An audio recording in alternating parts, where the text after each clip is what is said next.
Welcome back to the EJ Ward FuelView training series. In this video, we're going to go over all the different products that Ward produces and what they can do and what their features are. So the first one that we have is our Ward 4 FCT, or Fuel Control Terminal. This is a picture of our Ward 4 FCT. Now, for those of you that have our Ward 3 FCT, there's been quite a few changes. So we have the big metal box, and then we also have a colored screen in it, and then it has an HID reader and a magstripe card reader stock. So the first thing that we have is this one can communicate with cell network or TCP/IP connectivity, and that's both wired and wireless. We have real-time transactions, so once a transaction is done, it sends it immediately to the server, where in the Ward 3 systems and our older systems, you would have to wait until a program on the server would go out and call each terminal and grab those transactions from it. This is a Linux-based single board computer controlled, so it is a single board that's inside there that has a Linux-based operating system on there, so it's a little bit more robust at that point. We also have broadcasted or targeted messaging. This is something that you used to have to call EJ Ward to make a custom message for you, where now you can actually set that up inside of FuelView itself. And then we also support HID cards, HID fobs, magstripe cards, keypad entry, and data key entry on this terminal itself. And then the other thing is, as with most of our systems, and it has been for a long time, is they can operate offline. So if it does go offline or the network goes down, the terminal doesn't go down. It's still going to be able to keep those transactions inside of itself. And then once it gets a network connection again, it can take all those transactions and load it to the server. The next product that we have is our IoT FCT, and this is our latest FCT that we have right now. And we have a picture of it. So it is changed. It is blue, and then we do have the color screen on there. And then it does have the HID reader and the magstripe reader as well. We also have 3 antennas on the top on this one, and this one has a cell signal on it, so that's what that middle antenna is for. And then we have 2 white antennas, if you can see those on the left and the right of it. This is our newest FCT that we've had. The next thing that we have is this one does the same connectivity as the Ward 4 FCT, so it's cell or TCP/IP connectivity through wired or wireless on TCP/IP. We also have satellite that we can use on this one as well. We have real time, but it adds a little bit more to it. So with the Ward 4, we didn't really have real-time pump status. On the screen for the IoT FCT, and as you go through the FuelView training series, you'll see a couple of the screens and how it looks. It shows you real-time pump status. So you have every single pump on there, and if a pump's being used, it turns into a different color. You'll see how many gallons are being pumped out of that pump, and you can also see that through the FuelView software as well. We also have all the transactions are coming in real time, just like the Ward 4 FCT, and then we also have alerts that are coming in real time as well. The next thing that we have is remote diagnostic capability. So this terminal runs off of a Windows-based SBC instead of a Linux-based SBC, and we can do a lot more remote diagnostics with this terminal as well. So this makes it easier for an EJ Ward technician to find out what's going on quicker, and then we can rectify that issue very quickly, all remotely, so we don't have to go out to a site to fix a lot of things. We have custom fueling scripts on this one. So before, a fueling script is simply how you fuel.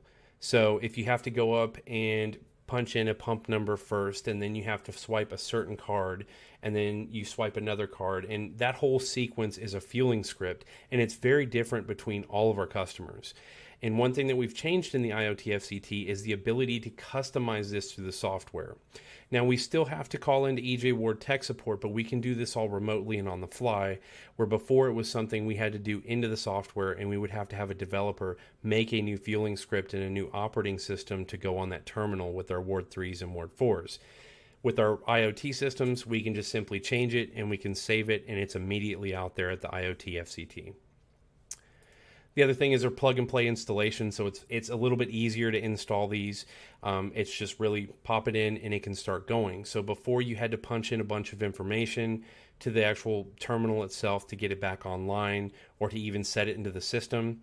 As long as everything is set up in FuelView itself, before it gets into before you actually turn the system on, it actually downloads all the information and everything automatically itself. You don't have to sit there and initiate a call or anything. Once you turn it on, and it knows where it goes as far as what system it goes into, It's going to automatically grab all that information, the fuel scripts and everything, and it's going to download it automatically, and it'll be ready for you to use very quickly.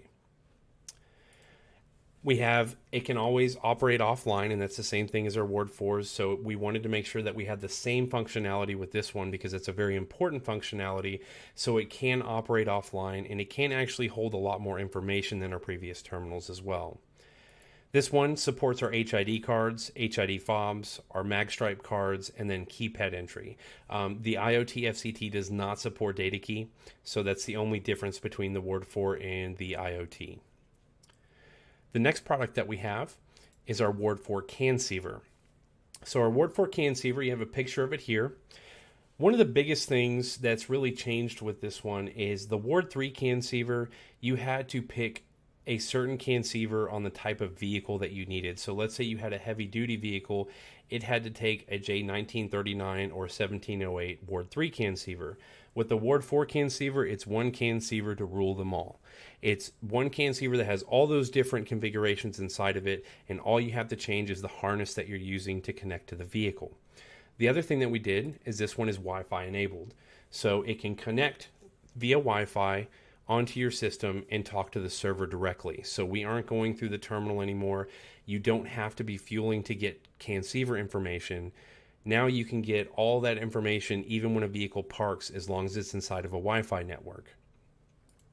Like I said before, we have the single CAN Seaver for all different types of vehicles. And then we have our custom configurations. So before, you would have to call EJ Ward with the Ward 3s, and you would have to ask them to build a template for you so that you could load it with a JetScan. Since this is Wi-Fi capable, you can talk to the CAN Seaver directly, and you can set a configuration, which we'll go over in the CAN Seaver section on how to do that, and you can customize each bit and piece of data that it gets, and then save it and send it out to that CAN Seaver, so it's only getting the information that you want and not a lot of extra. And then we have our over-the-air configuration and firmware loading. So let's say there is a new vehicle that comes out and we have to change the CAN Seaver. Well, with the Ward 3s, you would have to go physically pull that CAN Seaver out of a vehicle, and you would have to update the firmware, or if you're installing a new one, you would just grab the CAN Seaver and update the firmware through an actual cable. Now you can do an over-the-air configuration. So all we have to do is drag and drop a file on the server, and the next time the CAN Seaver talks to the server, it grabs all that information and loads the new firmware itself. So it's a lot less hands-on than our previous versions of the CAN Seaver were. The next thing that we have is our Ward Tag. With the Ward Tag, this kind of goes along with the CAN Seaver, but it doesn't have to. And the Ward Tag is a very small little box that goes by the filler neck, and this takes place of the ring antenna that we have for the Ward 3 CAN Seavers. And that was a ring antenna that goes around the filler neck, and you would have to snake it through the entire vehicle all the way up to the front where the OBD port is at and the CAN Seaver plugs into. Now all you have to do is put your CAN Seaver in, put it to the OBD port, and then you put a tag by the filler neck in the back, and it goes wirelessly through RF technology, and then it talks to that CAN Seaver as well as talking to the terminal through the hose modules. So as we said before, this replaces the ring antenna, and then we also have its easy install. You can stick it on there. It does have holes on the tags on the side, so you can rivet it to there if you want to. We recommend just sticking it on the side using an automotive adhesive or something like that. And then we have, it works by itself as well as with the CAN Seaver. So there are different types. There's a type 1 tag and a type 2 tag. The difference between the types is nothing as far as what you would buy from us. It's how you configure it. So when you configure the tag with your JetScan, you can either select type 1 or type 2 and save it as that type. A type 1 tag is a standalone tag, so you could put this onto a gas can if you want, or a weed eater, or anything that you want to fuel, and you set it up with all the information there. Or you could set it up with a Ward 4 CAN Seaver, and all you need to put in is the VIN number, and you're done. The next thing that we have is the hose module. So the hose module we've had for a while, and we've had with the Ward 3s, the Ward 4s, and then we've had a 900 megahertz hose module. We've had a 2.4 gigahertz hose module, and now we have a newer hose module which has a push button on it.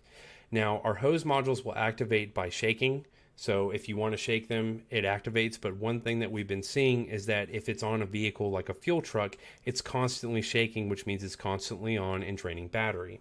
So we have it to where you can put it into push button mode, and this is all of our hose modules that are coming out do have the push button on them, and you can turn on the push button mode or you can keep it off if you want to. And that green button there in the middle, you would just have to touch that button and it would start the hose module up so you could use it. The hose module goes onto the end of the hose on your dispenser, and it talks to the tag, it talks to older can sievers and our older VITs as well, so it can grab information from them and tell the terminal what pump that specific vehicle or that asset is at. So the first thing is this one is a 2.4 gigahertz hose module like our older ones on the Ward 3. We have the push button or movement activated, so it has both of them in there. And then this also works with the Ward 3, the Ward 4, or the IoT terminals. And then we also have above that green button, you have an LED, and that will actually light up to show when it's active. So you actually have some feedback to know when it's on. The next thing that we have is a jet scan. And with the jet scan, we have a picture here. And this is our Ward 4 jet scan that we have. And this will work for all the Ward 4 can sievers, the tags, and the hose modules. So this is used to program our can sievers, tags, and hose modules, set them up, or we can actually read some stuff off of them to get information off of them just to troubleshoot. It works with both the Ward 3 and the Ward 4 hardware, so this is backwards compatible. And then on top of that, it supports our Wi-Fi connection for our can sievers, our Ward 4 can sievers, and can talk to them directly. And this is the last product that you'll be seeing and you'll hear talking about inside of the FuelView training series. I want to thank you very much for watching, and I hope to see you in the next video.